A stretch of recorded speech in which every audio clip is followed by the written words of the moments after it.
તો બનાસકાંઠામાં જે રીતની સ્થિતિ છે, બેહાલ થઈ રહ્યા છે. આ સ્થિતિ વચ્ચે આવતીકાલે બનાસકાંઠા જઈ રહ્યા છે મુખ્યમંત્રી ભૂપેન્દ્ર પટેલ. સોઈગામમાં અસરગ્રસ્ત વિસ્તારોની મુલાકાત લેશે. આવતીકાલે બપોરે અસરગ્રસ્ત વિસ્તારોની મુલાકાત લેવામાં આવશે. વરસાદે વેરેલા વિનાશની સીએમ સમીક્ષા કરશે. લોકોને મળીને વરસાદી નુકસાનનો તાગ પણ મેળવશે. હિતલ અમારી સાથે જોડાય છે. હિતલ, બનાસકાંઠા જઈ રહ્યા છે મુખ્યમંત્રી અને ખાસ કરીને કયા કયા વિસ્તારમાંથી જવાના છે, શું વિગતો?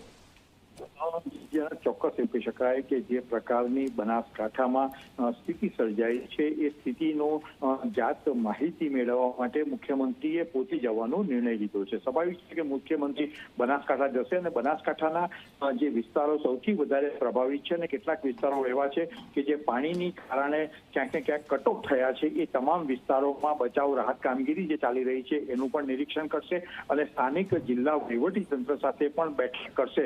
એ પ્રકારે માહિતી મળી રહી છે. અત્યારે મુખ્યમંત્રી બનાસકાંઠા જઈને બની શકે કે રાતવાસો પણ મુખ્યમંત્રી બનાસકાંઠા કરી શકે છે. જી બિલકુલ બિલકુલ, આભાર હિતલ. તો આપ જોઈ રહ્યા છો મુખ્યમંત્રી આવતીકાલે બનાસકાંઠા જઈ રહ્યા છે.